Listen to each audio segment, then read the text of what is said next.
maka sudahlah. Patuhlah kepada Allah dan patuhlah kepada utusan Allah. Wahai Muhammad, tugasmu adalah menyampaikan pada mereka yang ada pada zamanmu dan yang datang setelahmu, wahai Rasulullah, wahai Muhammad. Ini Allah menyampaikan, Nabi katakan, patuhlah kepada Allah dan Rasulnya, sudah. Bukan sekedar mendengar. Kewajiban adalah patuh kepada Allah dan Rasulnya. Dan kepatuhan kepada Rasul ini adalah melalui ulama dong, bukan kita langsung memahami Quran, hadis Nabi. Ada sebagian orang, memang namanya penyesatan itu macam-macam. Di hari ini ada orang yang menyuruh orang-orang awam kembali kepada Quran dan hadis Nabi. Tidak punya dasar memahami Quran, hadis Nabi, mau kembali kepada Quran, hadis Nabi. Tapi itu senjata jitu untuk menyesatkan, untuk menjerumuskan orang-orang yang kuat imannya kepada Quran, hadis Nabi. Sebab kalau dikatakan Quran, hadis, sudah Allah dan Rasulnya. Oh, sementara ini menjerumuskan. Karena memahami Al-Quran dan hadis Nabi tidak akan bisa kecuali orang yang ahlinya. Khususnya hadis Nabi. Karena hadis Nabi itu ada hadis yang benar namanya sahih. Ada yang hadis palsu, maudhu, atau hadis dhaif, lemah, yang boleh dipakai dan lemah yang tidak boleh dipakai, macam-macam. Sementara orang awam tidak ngerti itu semuanya. Kalau modalnya hanya samaan wa ta'atan, tidak pakai peraturan rambu-rambu ilmu, lah kan malah terjerumus nanti.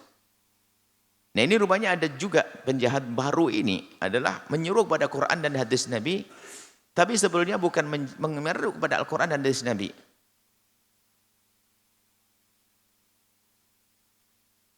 Dia malah memutus kepada Al-Quran dan hadis Nabi.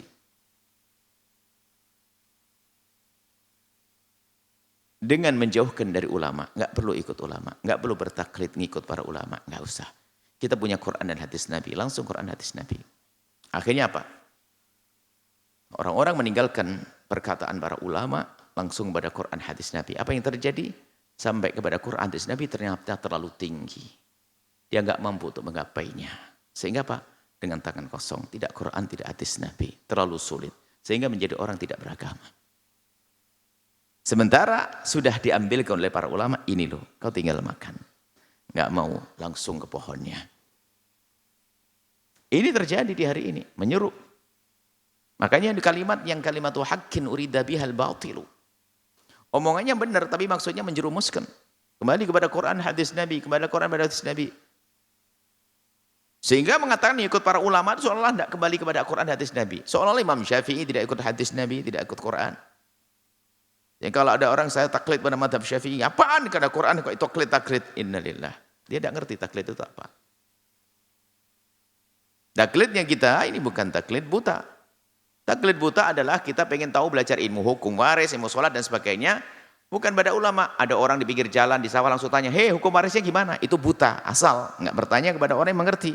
Tapi kita bertaklid kepada orang yang dia punya silsilah ilmu dari guru, kita belajar di situ. Ya, lalu kita ngikuti, ya sah dong, benar dong. Dan ternyata para ulama itu mendekatkan kepada Quran hadis, misalnya, ini lo buah anggur, ini korma, tahu enggak? Tinggal kamu makan. Ini bukan diambil dari bumi, tapi itu dari korma, dari pohon tuh. Ente repot kalau ngambilnya, sudah tak ambilkan nih. Kurang lebih begitu. Ini hukum ini, maksudnya sudah saya ambilkan dari Al-Quran hadis Nabi. Ente tinggal pakai saja. Sederhananya begitu.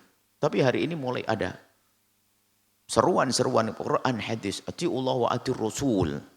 Nah, atiullah atir rasul enggak ada. Ini hanya Allah Rasul. Quran hadis Nabi. Kitabullah sunnat Rasulullah. Sehingga kita waktunya kembali kepada Quran. Sehingga kalau orang berkata qala Nawawi, qala Ibnu Hajar,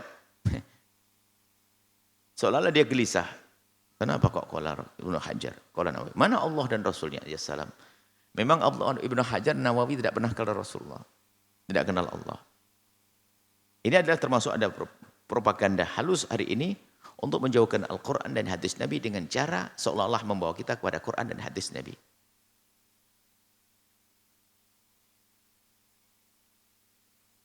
Sementara untuk bisa mengambil Quran dan hadis Nabi tentu perlu bekal.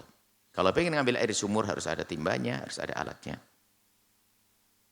Sudahlah, sudah diambilkan, tinggal kita minum saja. Enggak sosok, saya tidak mau minum dari gelas, saya pengen langsung ke sumurnya. Enggak punya timba. nggak akan minum nanti kehausan. Kurang lebih seperti itu dalam urusan pemahaman kepada syariat Nabi SAW. Yang memahamkan kita kepada syariat adalah para ulama-ulama.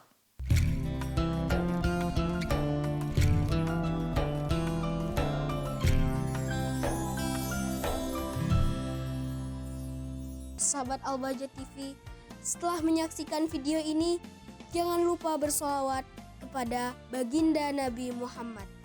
Shollu ala Nabi Muhammad. Allahumma sholli alaihi wa ala alihi wa sahbihi.